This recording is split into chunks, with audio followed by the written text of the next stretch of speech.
Ito ang aking pangako,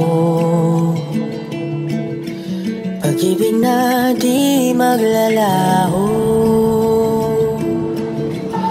To be patient, to be kind and to be true, to love and to be loved by you.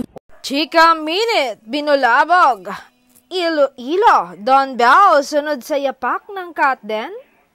Grabe ang papuri ng mga netizens kay Bel Mariano ha. Lumabas na raw talaga ang pagiging mahusay ng aktres nito, na kung noon nga raw ay parang puro pa-sweet ito sa harap ng kamera, lalo na kapag kasama si Donnie Pangilinan. Ngayon nga raw ay nangangabog na sa aktingan, pero syempre, hindi pa rin mawawala ang kilig kapag Don Bell ang pinag-uusapan. Sa katunayan, nagmistulang concert ang Dinagyang Festival Kapamilya Caravan last Sunday, January 26, dahil nga sa malakas na hiyawan para sa mga bida ng How to Spot a Red Flag.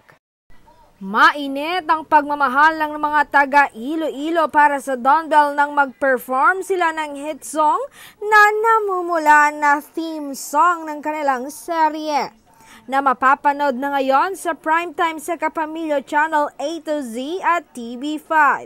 Talagang inabangan ang pagbisita ni Donnie Pangilinan at Bel Mariano sa Iloilo dahil sa airport pa lamang ay dinumog na sila ng mga fan na may dalang mga banner para ipakita ang walang sawang suporta sa dalawa.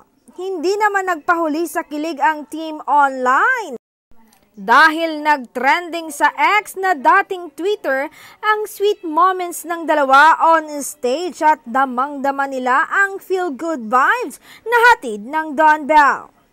Nakisali rin sa kulitan at selebrasyon si Sneer or Maxi na gumaganap bilang best friend ni Bel Mariano sa How to Spot a Red Flag. Dagdag uliw naman ng mga dumalo ang special appearance ng Kapamilya star na si Jake Ejercito.